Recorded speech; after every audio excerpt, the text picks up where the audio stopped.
E aí, como é que você tá? Tá aí esperando mais um vídeo, né? Se você tá esperando já, dá o like, comenta. Se você curtiu esse vídeo, deixe seu comentário, clique em se inscrever no canal, aperta o sininho da vaquinha aí pra avisar você sempre que tiver novos vídeos. E assista até o final esse vídeo, que as pílulas mais loucas eu vou deixando pro final. Se o Brasil é um país de crise, você tá esperando o quê para prosperar? Essa é a pergunta que eu te faço. Você tá esperando o quê?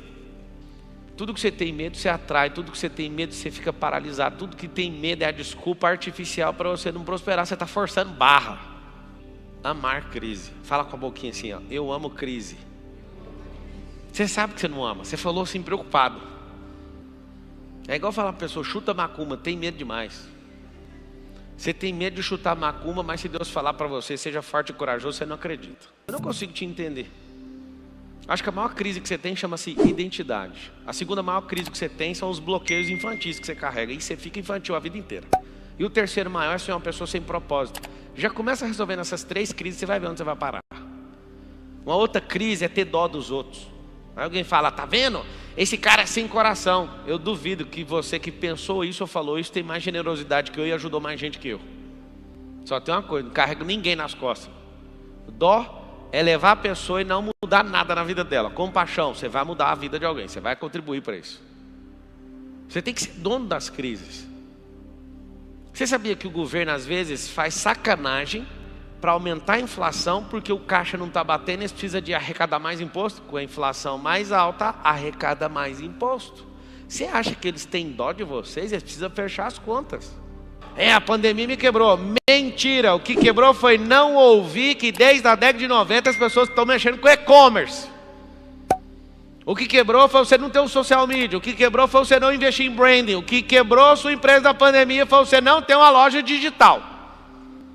Mas não tem nada a ver meu negócio. Era para você ter um negócio suplementar. Se você me ouve falar que você quebra depois de aprender tudo que eu já ensinei nesses últimos anos, você quebrou porque você quis. Pablo, larga de ser injusto. Eu não vou ser injusto. Seu pai não ensinou você a ter empresa. A escola não te ensinou. A igreja não ensinou. O MEC não te ensinou. Eu estou te ensinando. Para ter empresa é o seguinte. Você tem que criar problema. Você vai ser lembrado por isso. Os problemas que você criou e os problemas que você resolve. Se você é um resolvedor de problemas, você vai ganhar pouco. Se você é uma pessoa que cria problemas, você vai ser multimilionário. E se você criar problema para 1 milhão de pessoas, você vai ser bilionário. Se você criar problema para 1 bilhão de pessoas, você vai ser trilionário. E para você saber, não tem ninguém quadrilhário ou quintilionário ou zepta, potência de bilhão. Não tem por quê? Porque não tem mais do que 7,8 bilhões de pessoas. Essa geração só vai enxergar pela exponencialidade desse tempo, só vai chegar até trilhão. E esses caras estão chegando no trilhão agora. Por que vão chegar em trilhão? Porque os negócios são desejados por bilhões de pessoas. Como virar bilionário? Tenha milhões de pessoas desejando o que você faz. Como virar milionário? Tenha milhares de pessoas. Como ser um quebrado? Não tenha ninguém querendo o que você faz. A prosperidade, ela é individual. As famílias estão aí para provar isso. Você pode estudar na mesma escola, ter o mesmo pai, mesma mãe, ter os mesmos amigos, e um prospera e o outro não. Você vai notar uma segunda coisa sobre a prosperidade. A prosperidade, ela é natural. A pobreza é artificial, é resistência. Enquanto a prosperidade é natural, a pobreza é artificial. Significa o quê? Tem que contar muita historinha para você mesmo, para você acreditar. Tem que contar história demais. Então quando você olha para a natureza prospera sozinha. Eu fico encantado em ver uma pessoa passar uma vida inteira sem prosperar. Se ela bancasse uma árvore, se ela virasse uma árvore, ela prosperava, gente. Deixa eu explicar uma coisa, você não entendeu. Se você pegar a sua canela, você pega meio palmo de canela, abre um buraco, planta no chão, seu pé, os dois.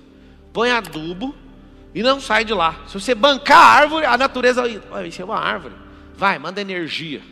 Aí começa a sair maçã, começa a sair. Se você virasse uma árvore, você não ia fazer força nenhuma. A natureza ia empurrar. Da essência dela, você ia virar uma árvore, cara. Alguém fala, você é um maluco, qual absurdo você está falando? De fato, isso não ia acontecer, sabe por quê? Porque você é humano. Se você fosse um vegetal, isso ia acontecer. Porque eu posso tirar uma árvore. Eu trouxe uma árvore lá do Egito e plantei na porta da minha casa. A árvore veio de lá. Plantada lá na porta, uma tamareira. E ela prospera. Você não prospera. Por quê? Histórias artificiais contadas, bloqueios artificiais, medos inexistentes. Se eu te falar que o medo que você carrega nem existe. Não existe? Eu estou aqui em pessoa na sua frente. Então, o medo que você carrega não existe, é uma história que você conta. Isso não, mas eu morro de medo. Mas nem morre. Mas morro é presente. Estou te vendo vivo. Essa é uma história de morte imaginária. Não existe. Morro de medo de altura. Pode anotar, quem tem medo de altura não faz empresa crescer. As informações, os dados, você não dá como fazer companhia crescer. Eu pego o cara que fazia, não tem medo de altura. Bora, vamos saltar de paraquedas. Deus me livre, eu morro. Por que será que a criação não preocupa tanto com o que você preocupa? Que é muita história artificial gerando crise em você, e os donos dos sistemas, não do sistema, querem você sempre em crise, para você sempre ser um rato trabalhando na esteira. E se você estiver ocupado trabalhando, você não tem tempo para prosperar. E você vai notar esse negócio e vai doer a sua cabeça. Quem trabalha demais não tem tempo para prosperar. Pablo, eu sou fichadinho, trabalho 180 horas, não sei o quê. Vai comprar água vendendo no sinaleiro, que é melhor. Você vai aprender a arte de vender. Você vai ficar indignado em vender 180 horas por nada. E aí você vai vender, vai fazer amizade, vai conectar com a pessoa que vai te levar para um lugar. E você vai falar, mas como que tudo mudou? Era uma água. Não, Pablo, fala para eu fazer outra coisa. Enquanto tiver capim, tem prosperidade no país. O que você falou? Compra uma enxadona da Tramontina e vai capinar. Engraçado você falar esses trem. Pois é, só estou falando porque eu fiz. Vai vigiar carro. Tem muita gente com medo de ser roubado. Tem muita gente com medo do carro ser arranhado. Aonde tem medo, tem crise. Aonde tem crise, ou você trabalha para a crise, ou você é dono dela. Se o Brasil é um país de crise, você está esperando o quê para prosperar? Essa é a pergunta que eu te faço. Você está esperando o quê? Quem você está esperando? Por que eu me vi na obrigação de ficar dando aula todo dia? Porque eu sei que isso vai pegar a melhor parte do Brasil e fazer as pessoas ficarem chateadas, improdutivas, decepcionadas. Não vão acreditar na justiça. Para prosperar, prospera no meio da crise. A luz só mostra a sua potência, sabe aonde? Nas trevas. Lembra sempre disso que eu estou te falando. A luz só mostra a sua potência nas trevas. Quando está muito iluminado e alguém vem com luz, a luz fica ofuscada. Aonde que a luz, ela mostra potência? Nas trevas. Aonde que a justiça mostra sua potência? No meio da injustiça. Aonde que a prosperidade mostra de fato para onde ela veio? Na crise.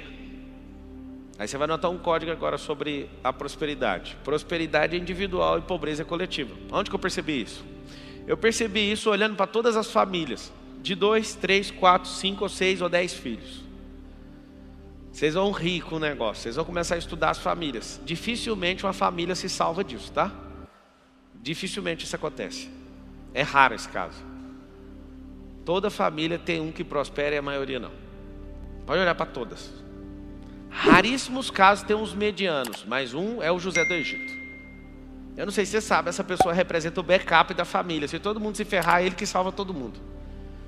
Pablo, você consegue explicar isso tecnicamente? Consigo. Uma crise na criação de filhos.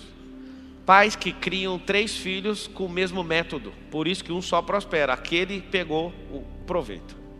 Não é porque o outro é cabeça dura. Não, é porque você deu uma criação. A hora que o pai fala assim, eu não sei onde eu errei, eu sei onde você errou. Você tratou todo mundo igual. E eu quero te falar, para você até resolver e ser dono dessa crise. Nós não somos iguais. Nem no reino, que é o lugar mais justo de todos, a gente vai sentar na mesma mesa. Vocês sabem disso? Então é muito importante você entender que tudo que falam de você, tanto positivo como negativo, você tem que fazer essa triagem, entende? Para você conseguir entender por que você vai se ofender por alguma coisa que você sabe que você não é. Por que isso te dói tanto? Então você fala, opa, talvez eu tenha que ter o filtro melhor, para isso não me doer tanto. Porque assim, a opinião dos outros sempre vai existir, certo? E é uma coisa que eu já pensei muito tempo. Quanto mais visibilidade eu vou ter, mais opinião, mais gente falando, melhor vai ter que ser meu filtro para eu não me sentir mal, certo? Isso serve para a vida de todo mundo. Quanto mais filtro você tiver, quanto mais você entender o que te pertence ou não, menos dor você vai sentir, menos você vai se importar. Porque se a gente esperar sempre a aprovação do outro para seguir, cara, a gente dificilmente vai conseguir seguir. Porque a gente tem que esperar a decisão do outro ser o que a gente imagina pra gente seguir. Não é mais fácil a gente acreditar na nossa decisão e seguir sem depender do outro? Esse é o ponto. Não é um caminho fácil? Não é, mas é o caminho que a gente sabe que deve seguir. Então assim, aprenda a não se importar. Não é, ai Dani, você não quer ouvir o que o outro vai falar. Aprender a não se importar é falar, cara, isso aqui tem sentido, isso aqui não tem. Por uma crítica também, cara, essa crítica tem sentido. Realmente eu preciso baixar meu ego e ouvir isso aqui. Cara, isso aqui é besteira, é inveja da pessoa, eu vou seguir. Então esse filtro vai ter que ser muito bem feito dentro de você e dentro da tua própria imagem de si mesmo. Então quanto mais a gente entender, quanto mais a gente se conectar com a gente, quanto mais a gente conseguir olhar com clareza para quem a gente é, menos a gente vai se doer com essas coisas. Então, entenda, grave e lembre que é muito e extremamente importante entender que aprender a lidar com o que a gente sente e aprender a lidar com o que o outro fala é uma questão nossa, porque a gente não tem controle do que o outro vai falar, do que o outro vai pensar, da crítica que o outro vai fazer. A gente não tem como controlar isso. A gente tem que controlar como a gente se sente quando isso chega. E sempre vai chegar. Se sempre vai chegar e a gente tem um controle, já sabemos o segredo. A gente vai ter que se olhar com um pouco mais de clareza e um pouco mais de carinho, saber fazer esse filtro. Então aprenda esse filtro antes que você se magoe demais com tudo isso. Beleza?